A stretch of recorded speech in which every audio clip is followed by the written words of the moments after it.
Hey guys, it's Ed. Before we get started, I want to share one quick announcement with you. During my last episode with Jillian, you may remember she and I were discussing our favorite books, and she casually mentioned that I should start a book club. And not long after publishing that episode, I heard from an unbelievable number of y'all encouraging me to actually do it. So last week, I set up the webpage and figured out how to do it, and the Mountain and Prairie Book Club is now fully operational. Go to mountainandprairie.com/book club to find out all the details. Our first book is going to be American Wolf by Nate Blakesley. If you listen to the episode with Dan Flores, you'll remember that he said American Wolf is one of his favorite books about the American West, which is quite an endorsement. Dan is the author of Coyote America and American Serengeti, which are two of my all-time favorites, and I know a ton of you guys have bought and read those as well and loved them. I'm about halfway through American Wolf, and I've been amazed at how good it is. It's fun and easy to read, and so far it's been completely balanced and explores all sides of the wolf issue, which I appreciate. And we've already had some good comments over on the online book club forum, so I encourage you to go check that out. Wolves touch almost every aspect of life in the West, from hunting to agriculture, conservation, ecology, the government's involved, tourism, sociology, environmentalism, so many aspects. So I thought this would be a really good way to get the book club started. So again, just go to mountainandprairie.com/book club to find out more and sign up. I'd love to hear your thoughts on the book. Now, here's the podcast.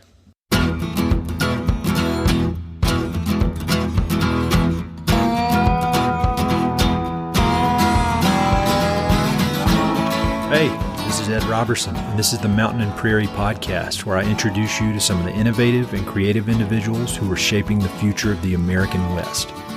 I meet most of these people through my work in ranch brokerage and land conservation, or through my hobbies and interests that revolve around spending time up high in the mountains. My guests include ranchers, writers, entrepreneurs, conservationists, athletes, artists, adventurers, pretty much anyone who's doing important work and has an interesting story to tell. My guest today is Robert Krapfel. Robert is a U.S. Forest Service smokejumper, a member of the elite team of wildland firefighters who parachute into remote burning landscapes to control some of our country's most intense forest fires. Prior to joining the smokejumpers, Rob was a fish biologist with the U.S. Fish and Wildlife Service, where he worked on restoring several species of fish to the lower Colorado River system. You may also know Rob as the husband of my previous guest, Jillian Lukiwski, and if so, you've likely admired countless stunning photographs of them fishing, hunting, and exploring far-flung corners of the American West. Growing up in Northern California, Rob was always focused on pushing himself hard in the outdoors, learning new skills, and establishing a sense of self-sufficiency in wild places. As a teenager, he taught himself to fish and hunt, and early in his career, he learned how to operate heavy machinery on his own while rebuilding a remote government satellite station in the Arizona desert. Rob's intense curiosity and action-oriented mindset have allowed him to build a life centered around adventure and rugged landscapes, while simultaneously being of service to our country and a true steward of the forests of the West. Because Rob has almost no social media presence, not many people outside his immediate circle of friends and family truly grasp what a unique life he leads, nor do they understand the vital role he played in the creation of Jillian's blog and jewelry business, The Noisy Plume. Rob and Jillian are true partners in every sense of the word, and their approach to business, adventure, and living an authentic, purpose-driven life can be instructive for couples and individuals alike. They pursue their goals as a team and have sacrificed much along the way to turn their dreams into realities. Rob is a perfect guest for this podcast because his career and interests touch on almost everything that fascinates me: the West, adventure, service, creativity, hunting, fishing, travel, conservation, ecology, and plenty more. We obviously cover a lot in this episode, including the ins and outs of his becoming a smokejumper and his scariest experience while fighting fires. We discuss his work as a fish biologist and how he and Jillian spent a year living in the middle of the Arizona desert in a rat-infested trailer. Rob also has a very unique educational background, which we discuss in detail. And of course, we talk about the creation of the Noisy Plume and how he and Jillian's vision for the project has evolved over time. And for a podcast that's always heavy on book recommendations, this one is especially chock full of good titles.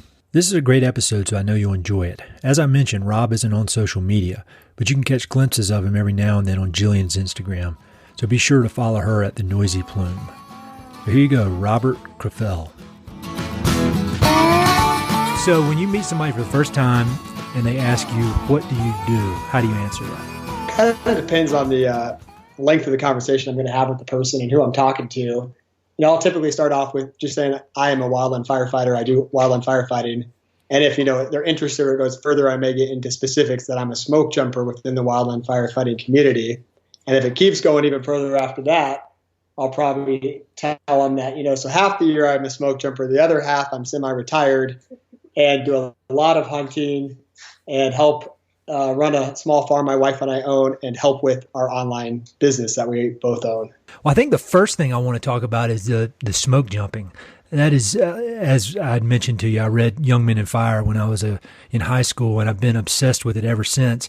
Can you just talk a little bit about smoke jumping and how you ended up in that world? Well, the interesting thing is Young Men in Fire was a pretty critical stepping stone to how I got into smoke jumping as well. Cool. So when I was in high school, same thing, I read that book. It was actually my grandpa's, and I saw it on the coffee table, read it, and I just got really excited about it because even at that point, I really loved the idea of kind of like pitting myself against a force, like a war type thing or nature or some sort of adventure where you're kind of putting your life on the line.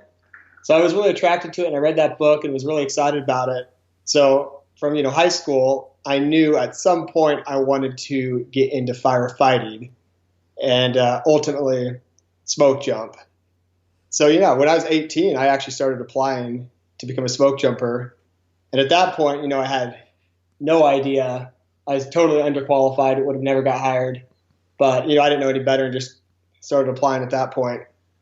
And then, sorry, go ahead. No, keep going. Oh, yeah. So then, as life turned out, I ended up doing a lot of different things, went to several different schools, ended up getting into fish biology, doing some other things. But when I was young, I think 19 and 20, since I wanted to get into fire, I got a job in Sealy Lake, Montana on an engine crew. So I did that for a year. And then a couple of years later, I got a job in Zion National Park on an engine crew. And so I kind of got my feet in the door with firefighting. And then after doing a whole bunch of other things, I was getting a little older in firefighting terms. I was 28. And I decided I still wanted to be a smoke jumper. So I quit the job I was doing at that point and got hired as a hot shot, which is another type of firefighting. Did that for a few years, and after I got enough experience hot shotting, I finally got a position smoke jumping in North Cascades, which is in Winthrop, Washington. Mm-hmm. So when you're applying to smoke jumping school, what are they looking for? I mean, obviously some sort of, firefighting experience, but what makes an application stand out from all the rest? Because I imagine it's, like if you're in the Navy, everybody wants to be a Navy SEAL. If you're a wildland forest fighter, you want to be a smoke jumper. So how do they even begin to weed out people and get through those applications to find their ideal candidates? Well, I mean, you're exactly right, because there's about 400 smoke jumpers total. And, for each position, there's literally hundreds of applicants. So it is trying to stand out in some way. And most guys, are going to have probably 6 years experience or so. And that's not necessary. The beautiful thing I like about smoke jumping is the smoke jumping community is looking for just innovative, self-motivated, just great people. And so there's not necessarily a set of rules that are always followed for the guys they hire. If the people who are hiring see potential in somebody, they'll very often give that person a shot. So, the real key ingredient is just getting the basic fire experience, so you're at least qualified, and then just persistence, keeping at it, making it clear that you really want this or it's something you want to do, talking to the right people and just keeping at it. I mean, that's really the guys who succeed, just keep at it. And I guess also they all have awesome references. So all their previous experience they've been doing a great job at, and they keep at it and they got that experience level. And all that coupled together. And if you keep at it, anybody can typically get it if they just stick with it and they have the proper experience and references. When you mention references, obviously you need to be strong and you need to be fit and brave and all that kind of stuff. But how is a big component of that how well you work with the other members of the team and what kind of leader you are and just what kind of teammate you are? I think it's all of that. It's also, you're just looking for, guys with upstanding integrity who, you can count on to work really hard and who are going to be there and have your back when you get in maybe an uncomfortable situation. And kind of going back to, things that folks are looking for when they're hiring rookies, it's kind of interesting. I got hired and I wasn't your conventional hire in that I was a fish biologist before I was a smoke jumper and I had all sorts of experience doing random other things. So the folks that hired me actually were really attracted to the fact that I was certified on heavy equipment. I could do all sorts of building. I'd run a fish plantation by myself. So what they saw was the ability of someone who could work by themselves independently and problem solve. And so that actually got me hired even more so than the actual firefighting experience I had. Yeah, that makes sense. So you mentioned when you were young, you were always looking for adventures or things that would kind of pitch you against nature or challenges or dangerous type things. Where do you think that came from? Are your parents like that? Do you have any brothers or sisters that are like that? Have you always been like that ever since you were really, really little? Well, I don't really think of myself as a very brave person, but I definitely have always wanted to live life. And that's where that idea of wanting to just put myself up against nature, like the two things I kind of remember thinking about were like, okay, joining the Marines or firefighting. One, you have to kill people. The other one, you don't. And I kind of sided with the firefighting. But I did crave that kind of adventure. And I don't know, have you ever read Typhoon by Joseph Conrad? No, I have not. Oh, well, I remember that book is outstanding. I love it. And I read that, I don't know if I was 18, somewhere about that time. And that book, it's like the perfect book for a young guy because it's all about just living life to the fullest, like taking the marrow out of life and just unabashedly going out there and doing it. And I read that book and it had a huge impression on me that I just wanted to go out and try to live life that way. And the problem I had, even from a young age, was, and even now it's still my problem, is it's not what do I want to become or end up doing. It's that there's 100 different things I want to do and how can I do them all? So like smoke jumping was never really like, oh, this is a career I want to have. It was just, that's something I want to do before I die. And I think I got sidetracked with the question you actually asked, but no, that's fine. That's the way I operate, man. We'll go all over the place. So I want to talk about where you grew up, and then we're going to come back to smoke jumping because I think the way you grew up and the way you taught yourself a lot of different things, it all makes sense when you're looking back to this career you've built. So where did you grow up? Yeah, I grew up in Grass Valley, California. So it's Northern California, east of San Francisco, kind of near Lake Tahoe. Mm-hmm. And so it's the gold country of California, that 49er country. And so you have the pine trees with the oak trees, kind of that mixed savanna. And my parents actually moved there in the early 70s. So yeah, I was born and raised there, native Nevada County-an.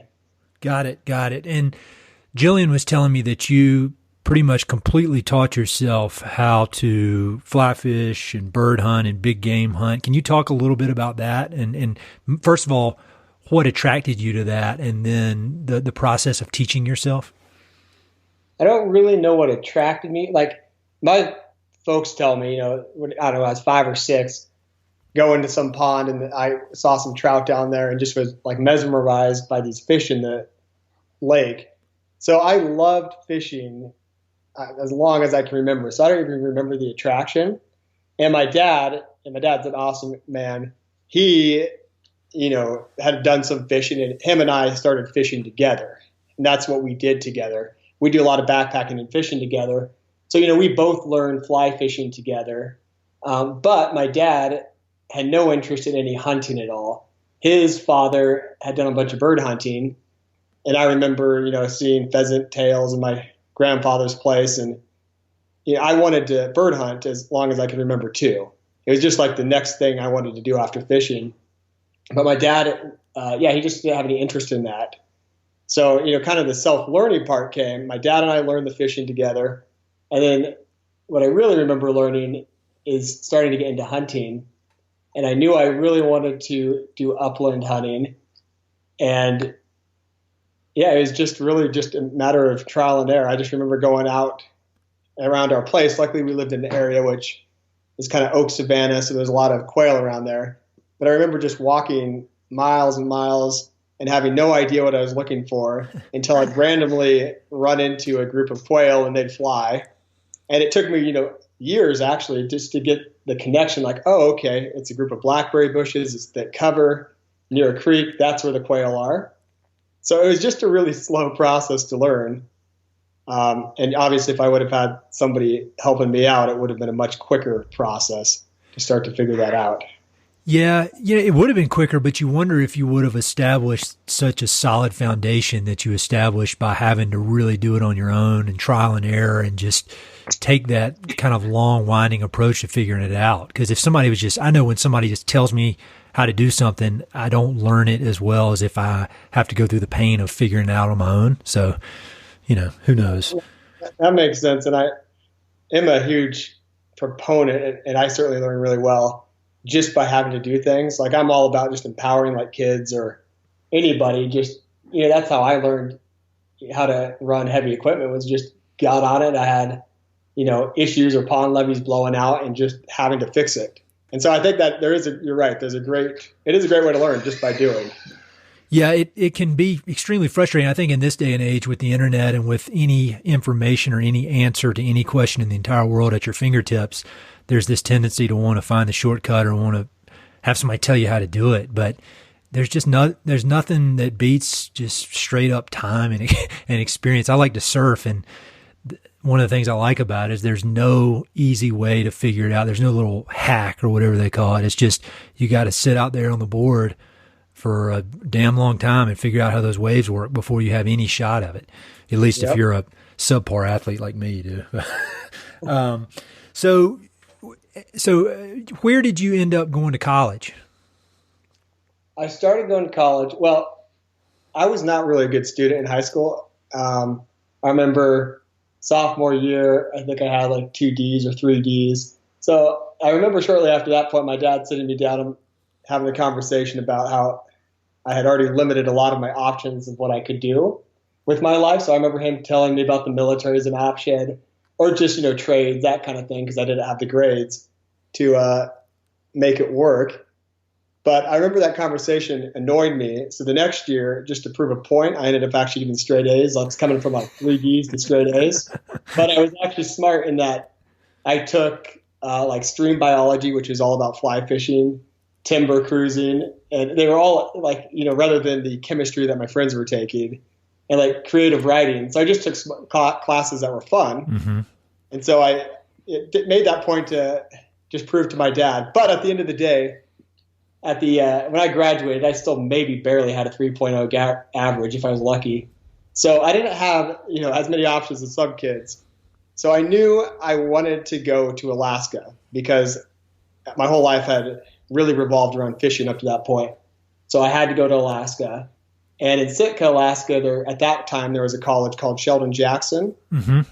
And it's no longer in business. It's gone bankrupt. But they were there, and it fit the bill because it was in Alaska with fishing, and they were so desperate for kids they'd take anybody. So that's where I started off. So how long were you there? So I spent 1 year there, and I didn't do the conventional route, so it's kind of a long journey here. No, that's good. That's what I want to hear. I spent 1 year there, and when I was up there, I decided I wanted to go to dedicate 1 year to like a Bible college. Mm-hmm. And I grew up in a Christian family. My parents, they're pretty neat people. They, were born in the early 40s. So they moved to San Francisco right during the whole 60s alternative movement. And they were part of that whole movement. So they had, incredible stories from that era. And they kind of had a like on the road to Damascus conversion in San Francisco in the late 60s. Really? Yeah. Oh yeah. It's pretty neat stuff. I mean, and I never experienced any of that because, they have these dramatic stories of their life totally changing and, supernatural. They have a really unique story. And to this day, their faith is, the most important thing in life to them. So, I never had that experience. So I decided, that year up in Alaska that I wanted to just spend 1 year kind of studying in a more formal setting Christianity, just to see kind of what it was about and to understand it a little bit more. So at any rate, I decided I also wanted to go to Montana because of fishing. Yeah. So I applied to this little school in Montana called Montana Wilderness School of the Bible. And I ended up only being there for 2 months, which is kind of another story. But yeah, I was there for a very short time. Wait, I understand there is an interesting story there. So I want to hear, why were you only there 2 months? Okay, well, that was a really fun spot. But anyway, I was at, like I mentioned, I just wanted to live life and be out and experience it. And it's kind of a Krapfel tradition. That's my last name. My dad and my uncle, they have all sorts of stories of hitchhiking all over the U.S., riding trains, just doing neat stuff. And just, my uncle rafted the Yukon River by himself. Wow. And my dad, they just have all sorts of great stories like that. So, I really wanted to be out there doing the same kind of stuff. And it's not that they influenced me. It was just, like I said, I read that book Typhoon, and that's just how I wanted to live. So, at any rate, in Montana, I decided I was going to ride a train, go train hop. And so I ended up going to northern Montana in Shelby, Montana, which is up by Glacier, catching a train out there, riding it out to the Dakotas. And I had a buddy with me who I actually had convinced to come do this with me. We hung out in North Dakota, ended up coming back. And at the end of the trip, the train was going through Shelby, Montana, which is where we originally got on. Mm-hmm. And we needed to get off. And I don't remember anything, but it was probably 2 a.m. when it's coming through Shelby. And I remember getting down on, there's the ladder, which you can get on the car with. Yeah. Getting on the bottom rung and looking down, and the ground is just flying past. Thinking to myself, this train is going way too fast. I'm not going to jump. And then from that moment, I don't remember anything until I'm just in this field, and it's middle of the night, walking around and thinking, oh, my head kind of hurts and my back hurts. I'm going to just take a nap. So I took a nap in the field, and I wake up, 12 hours later, and I had a concussion, so luckily I did wake up. Wake up the next day and say to myself, oh, I would really like to go get a burger from McDonald's. I'm going to go find McDonald's. So I start randomly walking around looking for McDonald's, and I see a gas station. So I go into the gas station and say, excuse me, I'm looking for McDonald's. And I have no idea what I look like. My whole head is gashed open. I have blood everywhere. And, come to find out later, I have 6 compression fractures in my back, so my back's broken.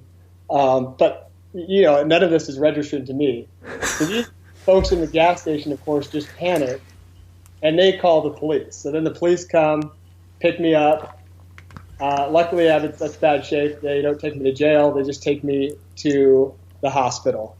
And when I was released from the hospital, I went back to the Bible school and was told to leave. And that was the end of my time there. So what was the problem? I mean, was it the actual act of the jumping on the train that they had the problem with? I mean, well, in all due respect, it's a really neat little spot. I think they were certainly really scared. I think it was probably the illegality of it. Sure. Just not what they really were wanting out of their students. And I'm sure there was more to it than just that. And if I'm honest, I had already been pushing the limits a lot. Yeah. So it wasn't just that. It's like, oh, this is Robert. He's already a little more of a problem than we typically would like out of our students. So this is kind of the last thing. Just not a good fit is what we'll call that. Yeah, we'll call it not a good fit. But it all works out, 'cause down the road, because of that, I ended up meeting Jillian in New Zealand. So it worked out. Oh yeah. That's what I say about when I met my wife. Like anything that happened before that, I think I was 29, anything before age 29, it had to happen that way. 100%. Yeah. So yeah, I think that's the right way to look at it. So one more thing about that. What kind of recovery was involved from the broken back? Well, I went home back to my parents' place, and it was about 6 months, but 6 weeks of not doing anything, you just can't move really. And I remember being so restless. I had a BMX bike, so I hung it up in the garage and put like a little friction device on it, so like a improv stationary bike. Nice. If I could ride that in the basement, because at that point I was doing a lot of exercise, running a ton, and weights and whatnot. So to go from that to doing nothing was pretty hard. Yeah. And so I had to stay. So I was back at home, and during that time I went to a little community college in California, which was a steal. It was $19 a credit, which is amazing. Oh wow. So I did that for a while, in between that time, until I actually got my first fire job right after that. Then I got my first fire job in Sealy Lake, Montana, and went off and did that for a while. Came back from that, and then I decided, I still wanted to try to commit a little bit of time to studying Christianity and the Bible, and the first spot didn't work out. So I'm going to apply to a school called Cape and Ray, which was in New Zealand, and the same thing, fishing. I wanted to go over there and fish. I wanted to go over there and fish for a couple months before school started, and then I wanted to go to this little school for a few months. And Cape and Ray is kind of a neat organization. They were started after World War II for like displaced Germans to go to kind of find identity and recover. Mm-hmm. Kind of a neat organization. So I went there, fished New Zealand, and met Jillian at that little school. We were both over there traveling, and I met her there. Oh, okay. All right. That makes sense. Yeah. Very cool. So then at some point you ended up at Wheaton College. Is that correct? Yeah. So after some more hiatus and just going off and doing other things, I ultimately transferred into Wheaton. And like I told you earlier, in high school I had terrible grades, but in college, because I was paying for it, I had a totally different mindset, and my grades were great. And Wheaton accepted me based on those grades and kind of as a diversity hire, just because I wasn't the typical student. Sure. So I went there and finished my last 2 years at Wheaton.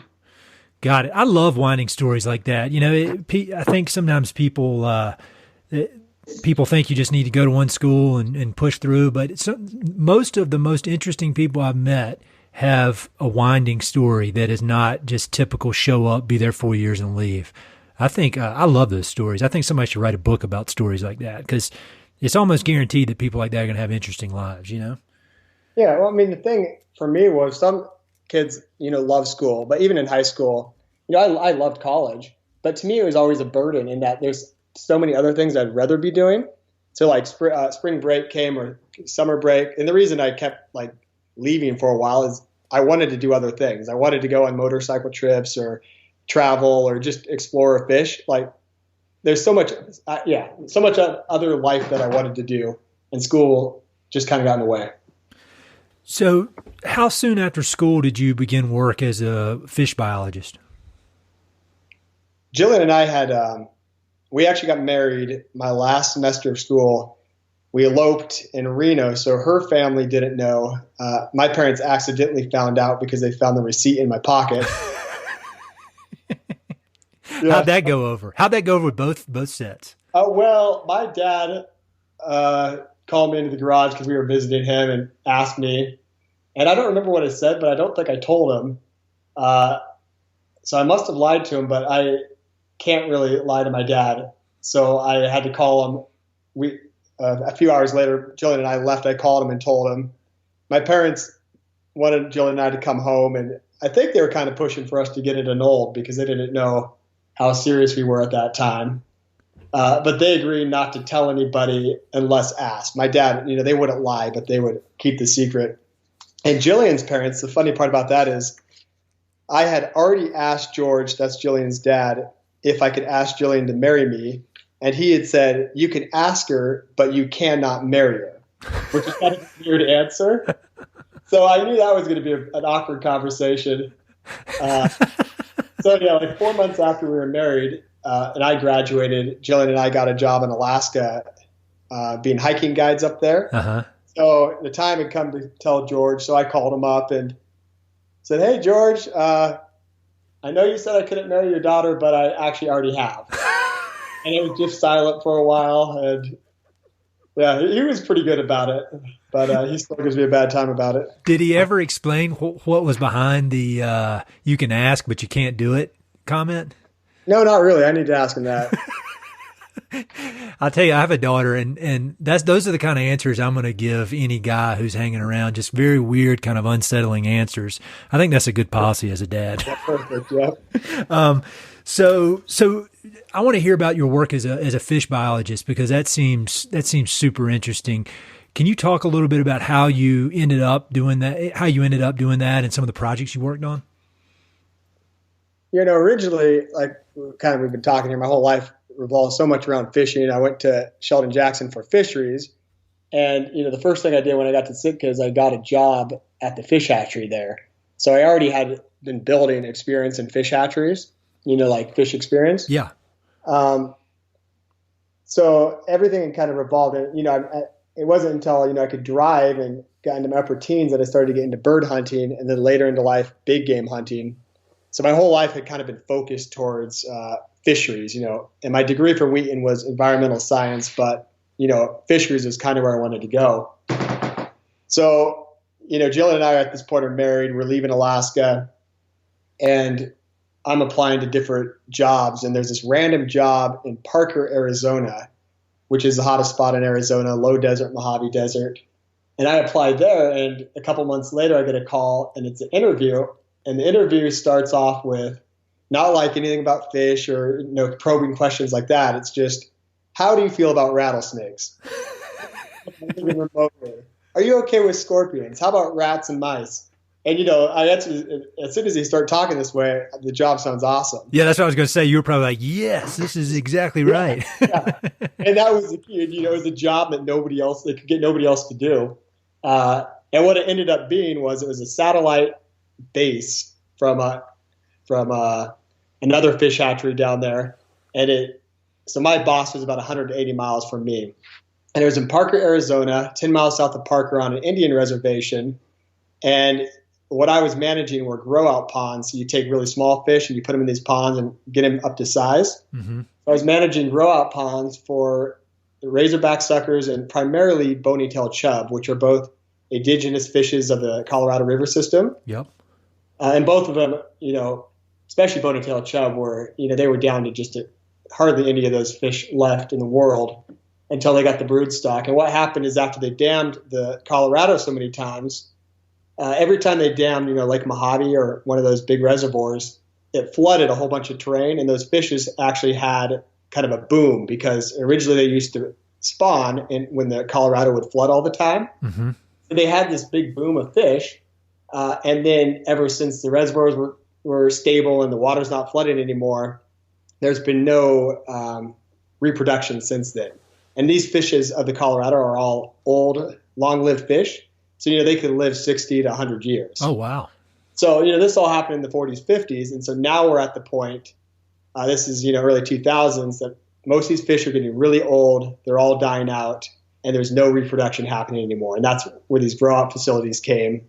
And so the place I was managing, the idea was, okay, I take young bony-tailed chub that we raise in captivity and get them up to, say, 12, 13 inches so we can put them into the reservoirs in the river where striped bass, they'll be too big for bass to eat. Because that was the main thing, is anything that was reproducing, even if it's happening, is being predated by bass. So Got it. So that was the idea, was to do that. And this facility down there had pretty much had failure after failure. It had been operated for a few years. And the main problem they were having is, they put guys out there, they're by themselves, they got lonely, they'd start drinking, and nothing ever happened. And so maybe the best year they had produced a couple thousand fish, and it had just gone abandoned. So when Jillian and I showed up to Achihanya, that's what it was called, it's just this middle of the desert out there in the alfalfa desert country of lower Colorado.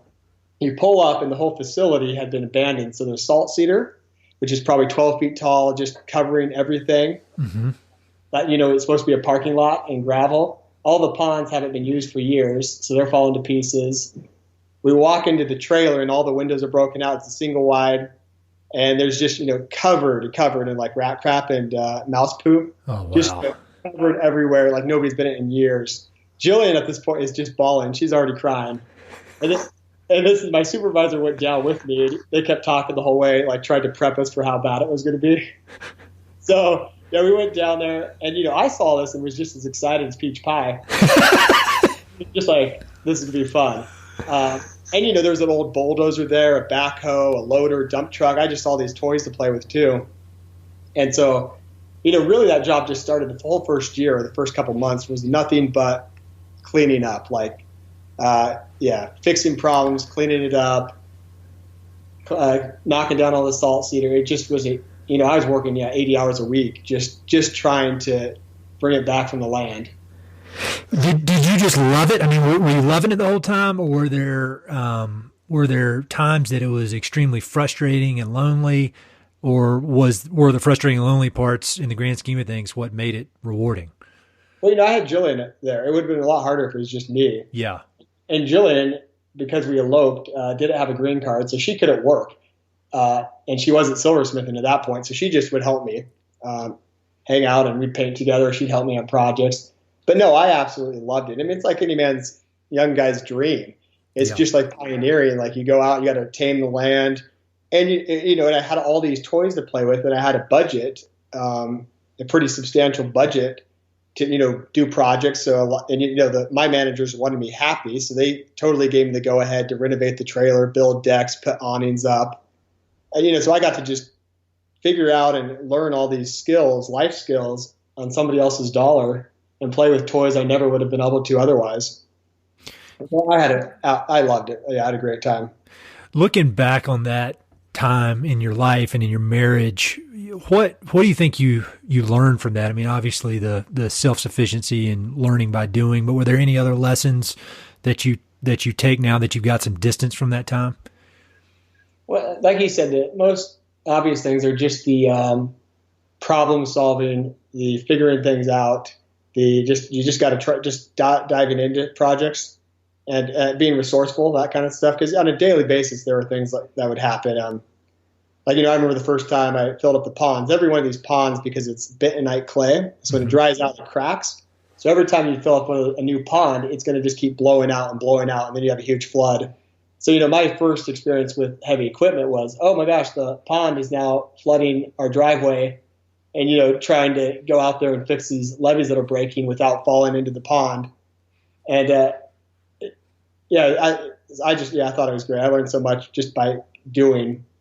But also, I guess, and maybe I already knew at this point, but just kind of the whole idea of taking one step at a time, and just, if you if you got daunted by how much there was to do, it would be overwhelming. But just taking one little task at a time and just continually taking a small little piece was the way to go. And that's kind of how I approach all my projects now. And how long had you and Jillian been married at that point?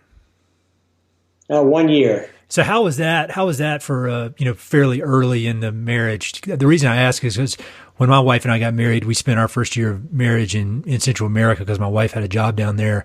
And it was this really kind of, in a lot of ways, intense experience because I didn't have any experience living internationally or really even traveling internationally. And I thought it was just a really cool way to start our marriage because it was very simple. We had 3 plates, 3 cups, 3 forks, and then we come back here a year later and we got, all this stuff from Crate and Barrel that everybody gave us. And you're like, do we really need 25 plates? That kind of thing. And I thought it was just a really awesome way to kind of set the tone early on in a marriage. It kind of strips away a lot of the nonsense and it's just the two of you. Did you have a similar experience? My experience, was very similar to yours in that, it's kind of the whole biblical idea of leave and cleave. And I think there's some merit to that in that, none of our families were there. We were totally dependent on each other. It's a new situation, having to learn how to problem solve together, take care of all these disasters. I mean, most of the time when I had these disasters or trying to figure things out, I had Jillian right out there with me, directing me, helping me out. So it really, I think, established the idea of working together as a team, which, I think is translated down the road when we started developing her business and following other dreams, like working together to accomplish couple dreams or individual dreams separately, but supporting each other. Yeah, and so I think that's a good way to lead into the starting of Jillian's business. And she mentioned this in our conversation, and she talked about how, what a big role you played in it. But I'd love to hear kind of your side of things, because obviously you're not big on the social media stuff, and you appear in some of the photos and stuff, but I think a lot of people don't fully understand how much you're involved in that business and what a equal partner you are. Can you talk a little bit about that? Yeah, our entire marriage kind of started Achihano. We've been tag teaming or working as a team together and everything. At Achihano Fish Hatchery, Jillian was right there helping me. And like I said, she didn't have a green card when we first got married, so she couldn't work, and there was a huge burden on me to make money. But we were already setting the foundation for future goals we had set. And so one of the great things about the fish hatchery job was, we lived in that terrible trailer, but pretty much all expenses were covered. So we were able to save, the majority of my small income, which ultimately gave us some of the money to start investing into her business and ultimately our first down payment on a house. So, we were already making sacrifices that were paying dividends down the road. But during that time when Jillian really couldn't work, later she finally did work at a coffee shop and get a librarian job. One summer, her and a friend went over to Prague, Czech Republic, just to get away from the heat. And when she came back, she told me this vision she'd heard of this online space called Etsy, and she had already been taking some classes silversmithing because she couldn't really do anything else. So she presented this vision to me of taking her writing and her photography, because she grew up doing photography, and making jewelry and starting this little online shop. And as soon as she told me, I was on board. So I grabbed Jillian, threw her in the car, drove into Parker, and we went to the Radio Shack, and we paid, I think, $150 for just a small digital camera. And, it's funny now looking back, because like I was saying, we were making all sorts of sacrifices. I can't believe we even did it, but I had it all on the wall. We had a $200 a month budget at that point, because I was saving almost the vast majority of our money. So $150 camera when we're trying to live on $200 a month is, a huge purchase. So I took her into Radio Shack. We bought that. We came back and, we just delved right into it. But I was right on board from the very beginning with the vision, and then right there along the whole way, trying to be supportive, and also, helping just get things set up. There was a whole lot of just infrastructure and helping Jillian get things going, problem solving those kind of issues. So what was the original vision for the Noisy Plume compared to what it has evolved into today? I think the original vision, like I said, was recognizing Jillian's talents, which were making jewelry, photography, and writing, coupling those in a way, and couple those with telling our life story in an honest manner, to sell jewelry ultimately. But and I think the key thing from the very beginning, it was, we want to tell our story and we want to be unique through honesty. And what I kind of mean by that is, we don't want to cater to what maybe people expect, and we don't want to create an online space or tell a story that is going to offend, or that's not our goal. But we also want to be unique in that we're honest and we're not placating people. This is honestly our lifestyle. This is honestly the life, and hopefully it's unique because we are being honest and people appreciate it. So, from the very beginning, Jillian was just, if you go look at her blog, the original shots are us harvesting fish, bird hunting. It's just the lifestyle that we were living at that point. But that part of the business hasn't ever changed. The part of presenting our lifestyle in an honest, unique, an honest way, and capitalizing on Jillian's gifts. So that part's never changed. We have evolved over the years just in different little areas. As far as there's been times when Jillian's been drawn towards, really going into photography or different realms, and had to pull back in certain asset areas. Mm-hmm. And, what I've always encouraged her, and we've talked a lot about, is you never want to cut your foundation out. And what has made the Noisy Plume is just great storytelling that's honest and unique and sincere and beautiful jewelry. And so, we've never wanted to cut that foundation out, because that's what her supporters and all of us have come to expect. Yeah, I think from my outsider's perspective, it seems like your competitive advantage, if you're just thinking about strictly business, is the honesty, and that it is completely legitimate. A lot of people have these curated social media feeds, but a lot of it is just kind of BS or the high points, or it's just so kind of contrived that it's very obvious that it's not real life.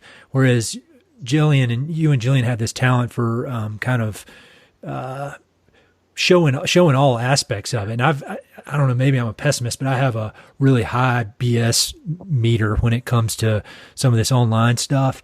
And I feel like the way you guys present everything seems so authentic. And then after my conversation with Jillian and now my conversation with you, you guys are the real deal, which I think is rare in this world of everybody trying to be kind of a mini celebrity online. You know what I mean? Yeah, well, thank you. And that's exactly you just phrased it way better than I did. But what I meant by our goal of telling our story and being honest. And the funny part is by being honest, it suddenly becomes unique and different than everybody else. And that just as a result of being honest and not shying away from we're not going to show hunting photos, because a lot of people who might buy jewelry will be offended by that. But on the other hand, not going out of our way to offend anybody either, mm-hmm. but just truly presenting life as it is. So why are you not on social media? I think I probably know the answer, but why? Because the reason because I'm a doer. My whole life I've have 100 different things I want to do. I'm terrible at sitting still. If I have a day, I'll go hunt 5 days a week, or I'll have a project. So I've just never started. Yeah. There's just always so many other things I want to do. I think that's good. I mean, I think it seems that Jillian uses it as a tool, and it doesn't use her. I think I love the how she responds to emails when it's time to respond to emails, and it's not like she's staring at her phone all day. So it seems that you guys have managed to figure that out, which I think is a huge success in this day and age, with all the money that's being spent by these companies to make people addicted to this stuff. Yeah, and I don't know if Jillian actually likes social media, but well, she does. But she does it, and I probably help balance it out, because I'm the complete extreme. I don't have or even know how to use Facebook or any social media, I probably hopefully balance that out a little bit. Yeah. So we're talking about Jillian's, had this dream for her career. And then at some point your dream of being a smoke jumper probably came back into the equation. Can you talk a little bit about when that really came back up and how you and Jillian kind of worked together to make that a reality? Well, after our time in Arizona at the fish hatchery, and I like I said, I loved that job and was having a great time, but I kind of get restless. So I wanted the next challenge, and I wanted to go back to fire, because like I said, when I was in high school, I had decided I wanted to be a smoke jumper. So I ended up applying for, smoke jumping, but also a lot of hot shot jobs. And I only applied to hot shot jobs, and hot shots are another type of firefighter. They're big crews of 20 people, and they go to probably the most arduous sections of big fires. So I applied to hot shot crews only in Montana and Idaho, because another one of my goals I had was, okay, I've done a lot of fishing, I'm doing a lot of bird hunting, I really want to get into big game hunting. So I was looking at states that, at least from hunting perspective, were very liberal hunting states, and that there are a lot of options for a hunter. Sure. So I was looking at Montana and Idaho, and ended up getting hired by a hotshot crew in Pocatello, Idaho. And so we ended up moving up here, buying our first house in Pocatello. so I could pursue my dream of being a hotshot. And, we also got out of the desert. And then down the road, I ended up deciding I still wanted to make the next step. I needed to get the hotshot experience to be a jumper. And a couple of years down the road, I got hired in North Cascades, Winthrop, Washington, to be a smoke jumper. And, Jillian was incredibly supportive during all of this. She stayed in Pocatello, ran the place, while I'd go out to Winthrop, Washington, take our Airstream trailer out there, live out there for the summer. And we kind of had these two different lives for half the year.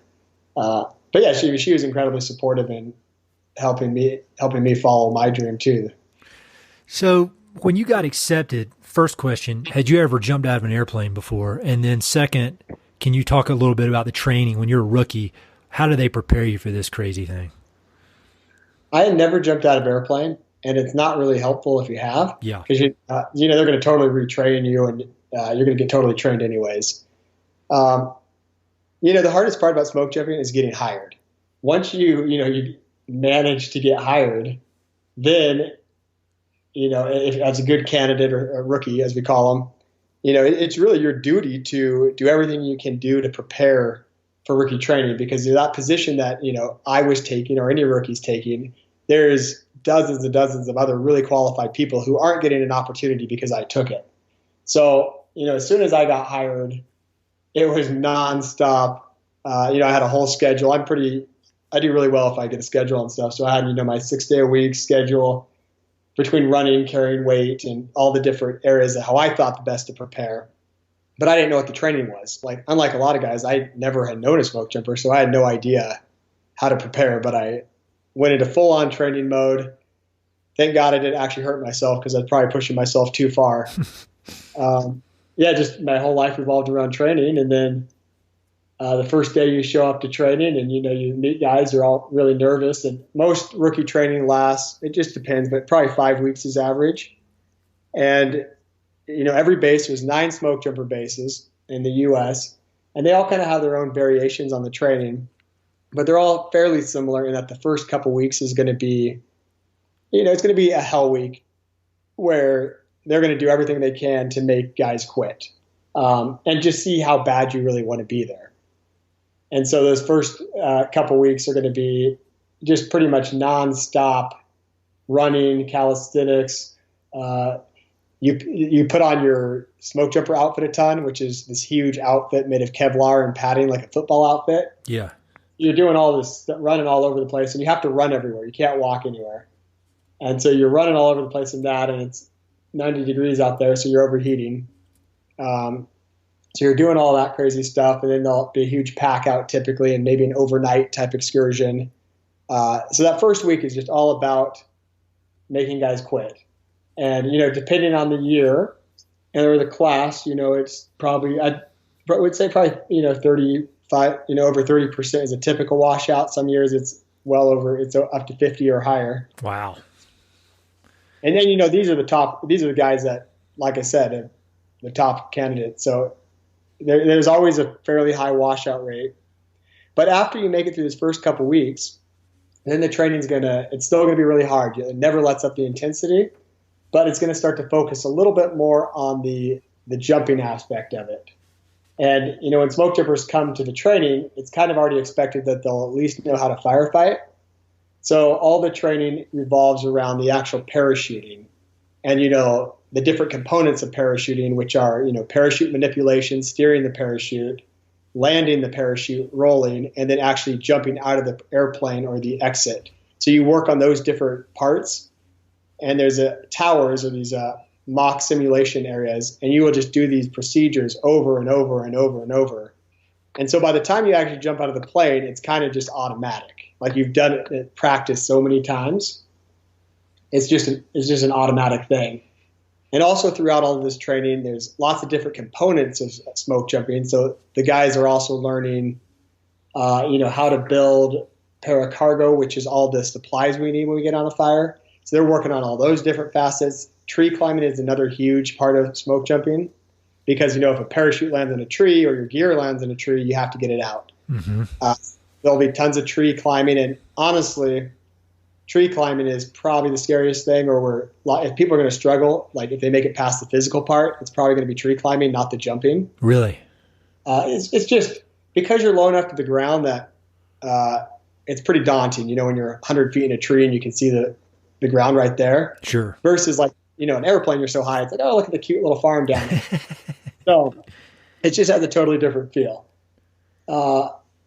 And there's a bunch of different traditions that are thrown all throughout the training. It depends on the base. So like where I jump out of now, McCall, there's all sorts of different dinners, like different traditions where the class from the previous year will throw the rookies a dinner and tell them some of the expectations that are needed. They'll put on a whole another night where they kidnap all the rookies and they take them out and tell them kind of what's going to happen, what's expected, and talk about the history of the base to get them excited about that.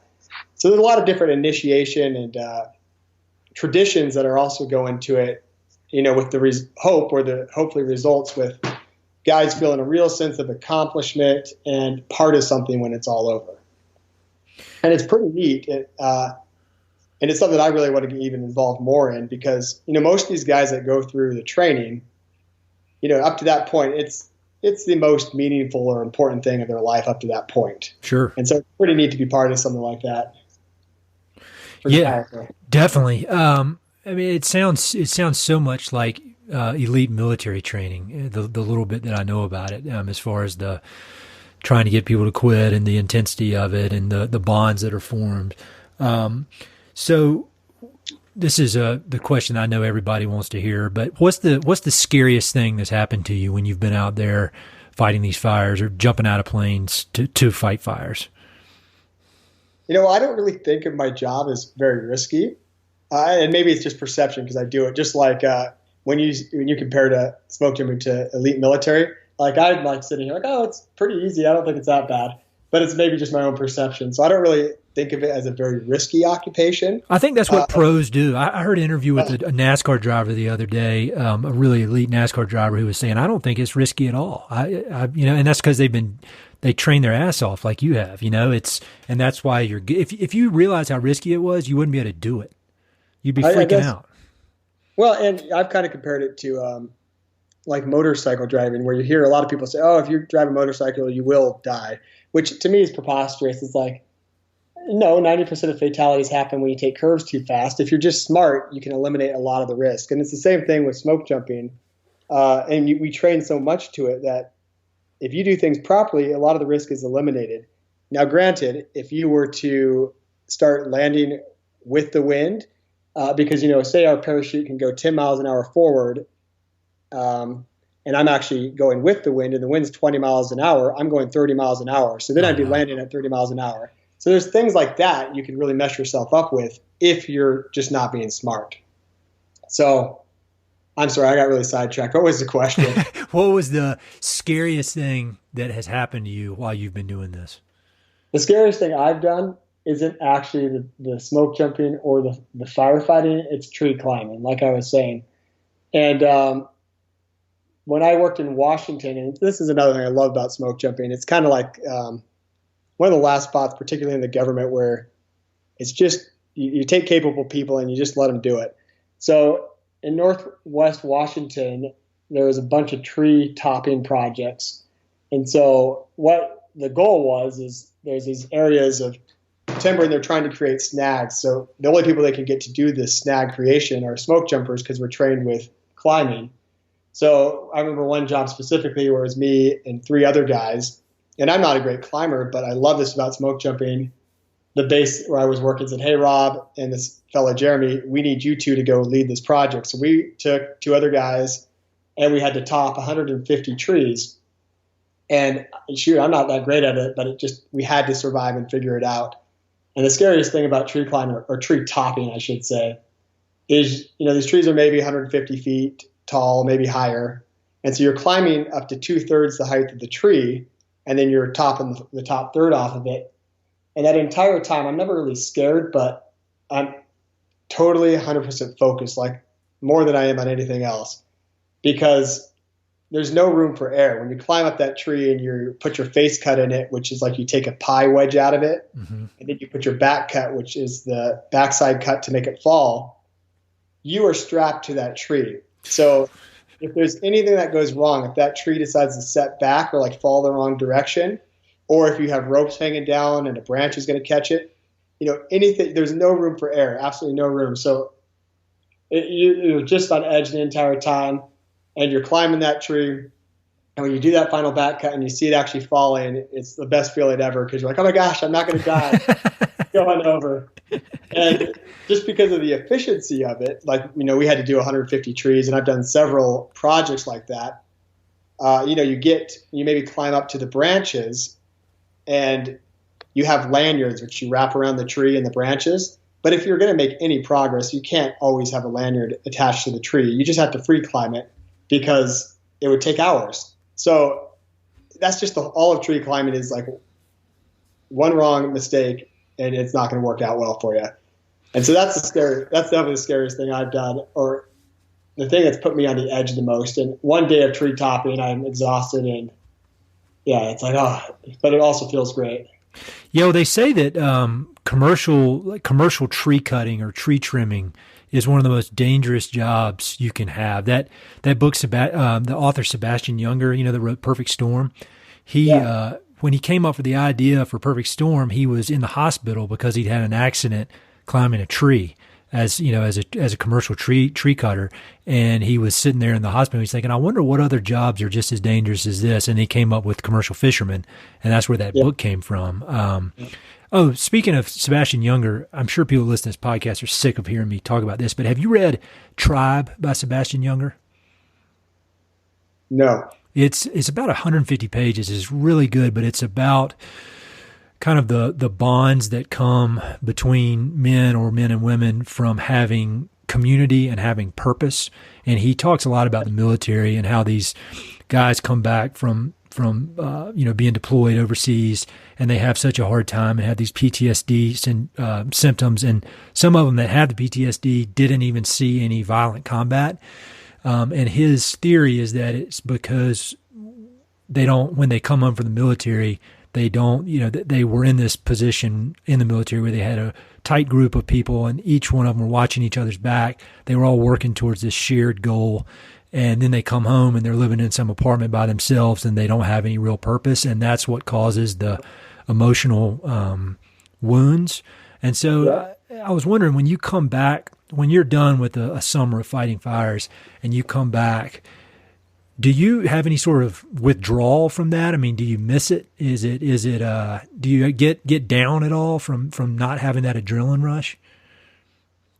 I do not miss it, because I have 100 different things I love to do. Like, I love hunting. That purpose, I guess. Yeah. I mean, I hunt 70, 80 days a year.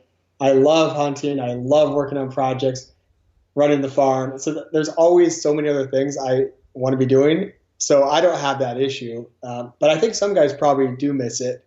And I totally relate with the book you're talking about, because it is, I think, what to me the most powerful part about smoke jumping that I care about is the community. Mm-hmm. And we call it's like the bro mentality is what we call it. And I think anybody who smoke jumps, that's what they end up missing when they leave, is just the community. And because especially your rookie bros that you went through agony together with, and you've looked out for each other all these years, and you just know they're always there for you. And I think, I know, because when people who have retired come back and come to reunions, they talk about like their year of smoke jumping as the best years of their life because of that community they had. Yeah, I completely agree. I've gone on some long, like high altitude mountaineering trips, like up in Alaska and South America, and the bonds you form with the people on those trips. You're there for 3 weeks or whatever, but I feel like I've got closer relationships with some of those people you share a rope with and you share a tent with for 3 weeks and you suffer with, and they're going to be the one to pull you out of a crevasse if you fall in. I feel like those bonds are tighter and more meaningful than bonds that I've had with people I've known for 25 years. It's pretty interesting. Yeah, no, exactly. I agree. That's a good book. You'd really like it. I bet I talk about it every day, and people are probably really sick of it, but everybody needs to read it. Man, we've already been going an hour, which is insane, and I've still got a million questions to ask. Maybe we'll need to do a part two. We'll do a part two with you and Jillian together. Oh, the couple. Yeah. Okay. Let me one more question about forest fires. One thing I want to talk about, but we're not going to have time, is the management of national forest and public land in the West. Are there any books about forest firefighting? You mentioned Young Men in Fire, or any about just about managing the federal approach to managing forests, or anything related to forest fires that have been meaningful to you and you'd recommend? Well, The Big Burn is a great that's book a great one. On the history of the Forest Service and firefighting a little bit. But yeah, I think that's a great book as far as the history and Teddy Roosevelt. So I think anybody who works for the Forest Service is obligated to read that. As far as like firefighting specific, Young Men in Fire, which you mentioned, which I like the first quarter of that book, because that's kind of the interesting part. And then when it gets into the whole forensics I get a little bored by the 200 pages of forensics work at the end of that. Yeah. That's the first part of it. And there's not really many other books. There's a few books I could tell you about, but I don't know if I'd really recommend, but they are about smoke jumping. No, we're only looking for the good recommendations from the pros. And speaking of books, are there any good biology books or ecology books that have been impactful to you in your career as a biologist? Yeah, there's a couple. A couple of the obvious ones I like, because I really like a naturalist essay kind of format. So, obviously any of John Muir's writing I think is outstanding, or Annie Dillard. They kind of both write in that same way. So I love both those authors. But somebody you probably haven't ever heard of, who I should just full disclosure is actually my uncle. But there's a book that he wrote called Seeing Nature. Mm-hmm. It's Paul Krapfel, and I think it's in that same line of John Muir and Andy Dillard, where it's kind of talks about his adventures, and by the end of it, it's helping especially young people just have tools to appreciate nature and see relationships in it, and just to become better observers. And I think that's an outstanding book that I think, especially high schoolers or younger guys should really, really read, because it's talks about it, all of his personal adventures, but really just interesting observations and how to see things. Like I can remember one example he's talking about when he's floating the Yukon, and how islands are actually, moving upriver because of the erosion and then the deposition. So it's just a really neat book that way. That's cool. I wish in school and in high school and college they would make you read books like that versus the stuff they do make you read. Because I used to hate reading. I hated it, and I never got anything out of it. But now, probably in my late 20s, I've just got obsessed with it. And I feel like these books can be just so powerful in changing your perspective and maybe changing long-held beliefs that you thought you knew. And I just think it's such a powerful tool. And it seems to me it's such a such a waste to have all these young people reading books that I'd say 90% are not inspired by. Yeah. Well, I've got some quick questions that I asked your wife and I asked everybody else, and I'd love to run them by you and get your answers on these, because it's really cool to kind of compare all the answers. And every time I learn something new. Your wife, every book she recommended, I'd never heard of. So I think that was the first time that had happened. So do you have any just overall favorite books? I guess Typhoon would be towards the top of the list, but any books on any subject that have been important in your life and that you'd recommend everybody should read? Yeah, well, you mentioned Typhoon and Seeing Nature I just talked about, but specific to the West, our good friends in Arizona actually gave me these books for my birthday one time. Have you ever heard of Little Britches by Ralph Moody? I have not. Oh, these are outstanding. So one of my all-time favorite book series is like the Laura Ingalls Wilder series. And I know they're juvenile, but I love them. Oh, no, I read those. We have a version of those that I read to my daughter. Actually, a podcast guest, Sarah King, sent them to me. They're awesome. Yeah, I've made a pilgrimage to Dave Smith, South Dakota, and in Kansas. Those are very influential in my life. But Ralph Moody, Little Britches is, especially if anybody lives in Denver or in Colorado, because it's kind of the boys' version of that, Lori Ingle Wilder story where it's a young kid. He's like 6 or 7, and they live just on the outskirts of Denver. But at that point, there's nothing there. It's just they're ranchers. And his dad dies, and it's just all his true autobiography. And there's about 9 books of him just growing up, going on cattle drives when he's 13 years old. And just, it's incredible, like that pioneer spirit, where this kid's like 17 and he's chipping out a living doing random things. He ends up going to Arizona and riding stunt horses for the movies that are being made. And it's a great series in the line of like the Little House books, but specific to Colorado. Cool. And yeah, those are neat. And then also, the other stories I absolutely love are Zane Grey, all of his outdoor stories. Mm-hmm. So, all of his autobiography, his work, I think those are outstanding too. Because he pioneered all of the big sea fishing. Oh yeah. He was a pioneer in all of that. So all of his journals from his fishing and all of his outdoor stories when he was in Arizona roping lions and they were catching him to do experiments on. So he's got some fabulous outdoor stories, just his true stories. Very cool. Those are top of mind. Yeah, those are great. I'll have links to those. Do you have any favorite documentaries or films? Well, my favorite fire movie, which anybody in fire will probably be appalled if I say this, is Always. 1989, Richard Dreyfuss. Oh yeah, I remember that movie. I haven't seen it. Yeah, I love it. And it's about, the bomber pilot. And I actually saw that when I was a kid. This is critical to why I wanted to get in fire too. And I remember the song When Smoke Gets in Your Eyes.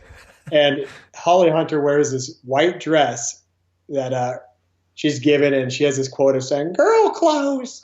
It's not the dress, it's the way you see me."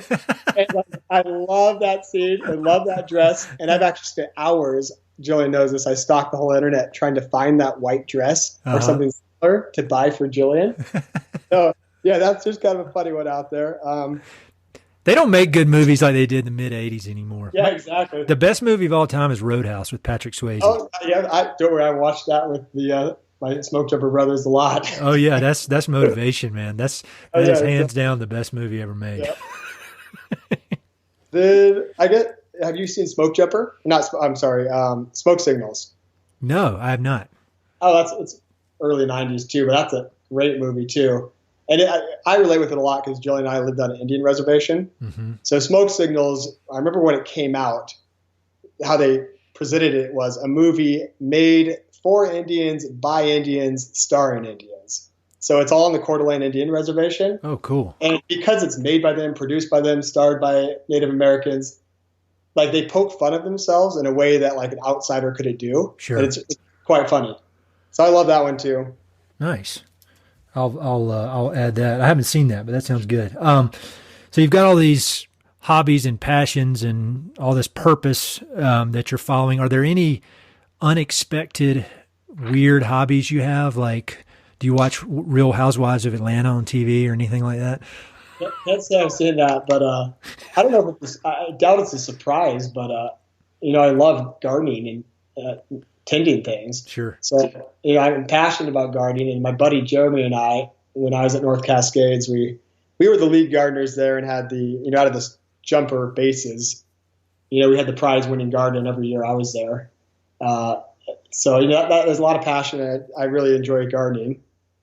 I'm a huge Dolly Parton fan. Are you really? Oh yeah. I love her.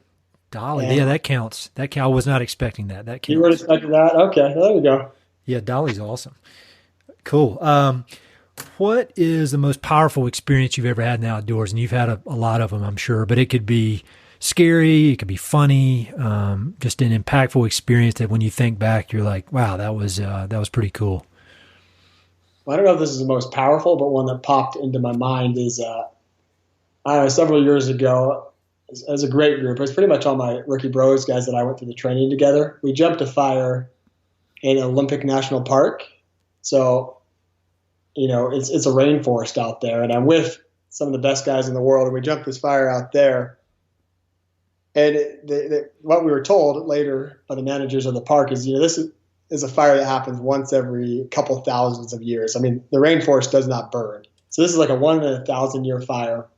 And the valley we were in is the same valley that has the largest Doug fir in all of Washington. So it's massive trees. All these trees, are 10 feet plus diameter, huge, huge trees like, sequoias, or they look like it. Yeah. Massive trees. And like I said, this is like a 1 in 1,000 year event happening, and we're fighting this fire. And so it's a rainforest, which is burning, which is just really, really unique because you have the moss and the ferns munching away slowly. And what really sticks out of my mind is nonstop is sleeping all night and these huge trees, all those massive, massive trees falling over all night because, the roots are burning out. And because it's a rainforest, it's a shallow root system. So as that would burn, the duff would burn, they'd all fall over. Wow. And those massive, massive trees, everyone would fall. It would shake the entire ground and feel like a earthquake. And so it was just nonstop when you're laying there, just boom and shake, shake, shake. And that really has stuck with me as a pretty neat experience. Yeah, that's pretty cool. And that's a cool part of the world too, that rainforest with those trees. I spent some time there, and it's just that whole area up there is just beautiful. Cool.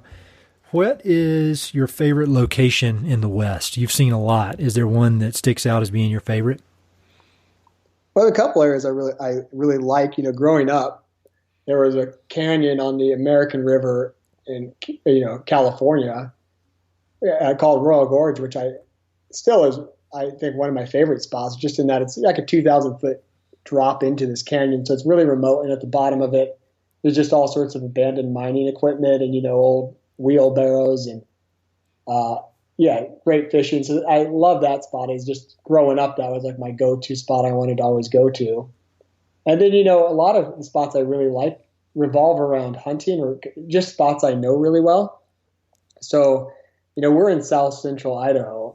So one of my favorite spots are the Bennett Hills, which is a small little range between the Snake River Plain and the Big Mountains, between Fairfield and Twin Falls, pretty much. Mm-hmm. And that little range, because I'm up there so much checker hunting, I'll be up there 5 days a week. I absolutely love it because it's just these really, really remote canyons and really neat, like hoodoo rocks everywhere. And it's so remote that, you'll see tons of mule deer because it's wintering grounds, elk everywhere. And nobody's out there. Like, I never saw a single hunter or anybody out there all year. And, I'll be out there, 60 days a year. Never see a soul out there. Occasionally I might run into a trapper out there. But, yeah, I love it. But there's a lot of spots like that. But to me, I love it so much because I know it so well. It's where I'm at all the time. Yeah, that's being able to really know a place, just like we were talking about with just being outdoors and just really spending time and hours, days and days in a specific place. There's no substitute for that. You can really establish these really cool bonds with these places. What is the best piece of advice you've ever received? Does anything come to mind? Well, it's hard to just like treat others like you'd like to be treated. I agree. Ways. I do remember my dad telling me before I left for college or somewhere when I was in my teens, he told me, just be a friend to the friendless and you'll always have friends. And that's really worked out for me. It's, if you just go to the guy who doesn't have friends, everybody wants friends. So it's a good way to treat people and you're never lonely. That's great. I've never heard that before. I think that's great. I'm gonna borrow that from you and your dad, if that's all right. Yeah, no worries. And so last question, if you could make a request of the people that listen to this podcast, and they're people who love the American West in one way or another, whether that's through their hobbies of hunting and fishing or through their work in conservation or ranching, some are artists. If you could make a request or offer some words of wisdom to these folks, what would that be? I don't think I really have a request or any words of wisdom. It would just be, and I'm sure you're in the same boat, like, I'm just always really flattered or humbled and thankful that, first of all, anybody would want to even hear me talk. I know the feeling. Yeah, I mean, people listen to your podcast. I mean, it's flattering. It's crazy. Yeah, that people want to hear me talk or hear what I have to say. And so I'm just incredibly appreciative, not only to all the opportunities I've had my whole life, getting to do different things, become a smoke jumper, work with great people, So I'm just incredibly appreciative for the opportunities I've had, but also as we've developed Jillian's business and our own little life, anybody who cares about us or wants to support us, just through being friends or in any capacity, it's just humbling and, humbling, and I'm very thankful. And a lot of what we do wouldn't even happen if it wasn't for the people making it happen who support us. So. You guys, I'll tell you, after releasing Jillian's podcast last week, it's absolutely amazing, the community you guys have built, and the just kind of loyal following and the respect that people have for the way you guys are living your life. It's been really, really neat to see from my perspective. And normally this is the time of the podcast when I ask people how can people connect with you online, but you're one of the few lucky people that is not really an option. So I say connect with Jillian, right? Go to Jillian. All right, man. Well, thank you so much. This was great. And again, we really may have to do part 2 because we only scratched the surface here. All righty. Well, thank you for taking the time to chat. Hey, it's Ed again. Thanks so much for listening to the podcast, and thanks for listening to that particular episode. I hope you enjoyed it. Before you go, I've got 3 quick things. Number 1, if you like the podcast, please do me a huge favor. Either pass it along to a friend who may be interested, share it on your social media, or go to iTunes and give it a 5-star review. All those things would mean a lot to me, and they would really help to spread the word about the podcast. Number 2, if you've listened to many of these episodes, you know that I love reading and I love talking about books. Every other month, I send out a quick email with a few books that I've recently read and highly recommend. The subjects are varied, but they're pretty much all nonfiction with an emphasis on history, biographies, adventure narratives, and topics related to the American West. There are no sales pitches for ranches, no spam, no other kind of nonsense, just books.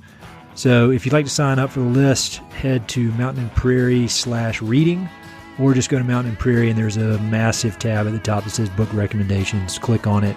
There are a ton of good books that I've read. Some of the old email lists are on there. You can go crazy. There are a lot of books. And finally, if you know anyone I should interview for the podcast, please don't hesitate to reach out and let me know. All my contact info is at mountainandprairie.com, and I'm on all the social media stuff, Facebook, Twitter, Instagram, blah, blah, blah. So feel free to reach out. I'd love to have some recommendations and suggestions of interesting people I should meet. All right, that's it. Thanks for listening. Talk to you soon.